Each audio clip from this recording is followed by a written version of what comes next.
Hello, everybody. Welcome to Miss Glumm's Book Club. We're here for Chapter 7. Thank you so much for being here. Let's get on with it. So we know Stuart Little. Basically, we know the major themes are friendship, adventure, family, and in Chapter 7, teamwork. Before we begin Chapter 7, let's review Chapter 6. We know that Stuart went to Central Park on a trip. He met a friend. They both shared boating and sailing. Stuart asked to be able to race his friend's boat, the schooner, the Wasp, in a race. So that is where we are. I wonder if Stuart will win the race. Let's find out by reading Chapter 7. The big question that we have today is teamwork important to the success of a game or sport? So let's find out as we read Chapter 7, the big race, or the sailboat race. There's a picture. Another picture of Central Park. All right, the sailboat race. When the people in Central Park learned that one of the toy sailboats was being steered by a mouse in a sailor suit, they all came running. Soon the shores of the pond were so crowded that a policeman was sent from headquarters to announce that everybody would have to stop pushing, but nobody did. People in New York like to push each other. The most excited person of all was the boy who owned the Lillian B. Wamrath. He was a fat, sulky boy of 12, named Leroy. He wore a blue suit and a white necktie stained with orange juice. "Come back here," he called to Stuart. "Come back here and get on my boat. I want you to steer my boat. I will pay you $5 a week, and you can have every Thursday afternoon off and a radio in your room." "I thank you for your kind offer," replied Stuart, "but I am happy aboard the Wasp, happier than I have ever been before in all my life." And with that, he spun the wheel over smartly and headed his schooner down toward the starting line, where Leroy was turning his boat around by poking it with a long stick, ready for the start of the race. "I'll be the referee," said a man in a bright green suit. "Is the Wasp ready?" "Ready, sir," shouted Stuart, touching his hat. "Is the Lillian B. Wamrath ready?" asked the referee. "Sure I'm ready," said Leroy. "To the north end of the pond and back again," shouted the referee. "On your mark, get set, go." "Go!" cried the people along the shore. "Go!" cried the owner of the Wasp. "Go!" yelled the policeman.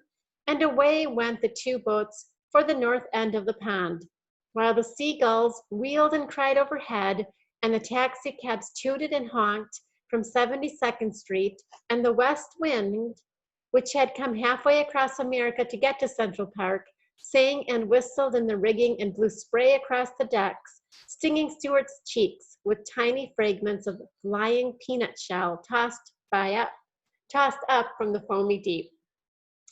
"This is the life for me," Stuart murmured to himself. "What a ship! What a day! What a race!" Before the two boats had gone many feet, however, an accident happened on shore. The people were pushing each other harder and harder in their eagerness to see the sport.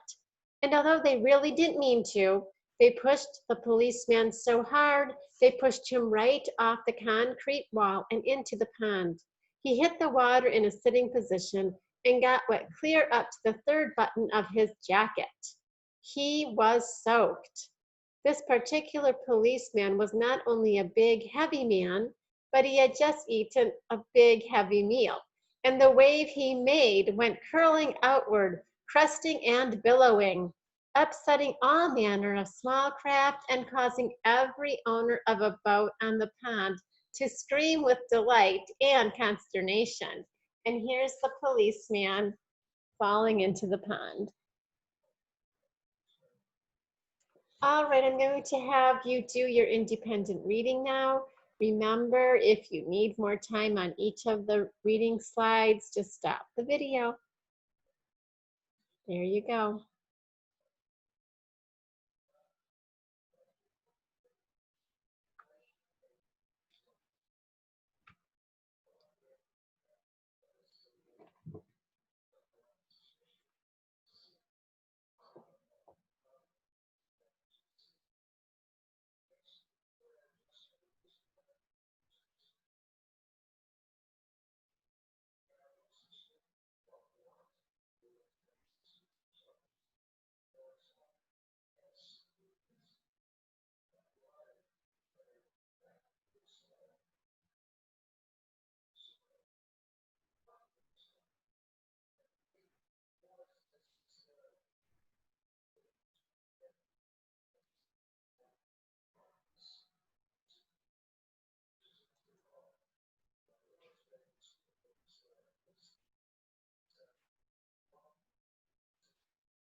All right. I hope you enjoyed reading chapter 7. It was an exciting race, wasn't it? So, for your work, your independent work, I just want you to let me know some of the challenges that Stuart had in the race and how did he overcome those? Who helped Stuart win the race? And how did Stuart's friend help him win the race? So, find those out. I'm sure you already know. And of course, write a brief summary of chapter 7. Number 2, self-reflect. Have you ever been in a situation where you are part of a team and what was the outcome? And then the last thing you're going to do is unscramble those words. I am so glad that you're still reading Stuart Little. It's a fun, cute book. Chapter 8, Stuart meets another new friend. So I'm looking forward to having book club for chapter 8 soon. All right. Thank you. Bye-bye.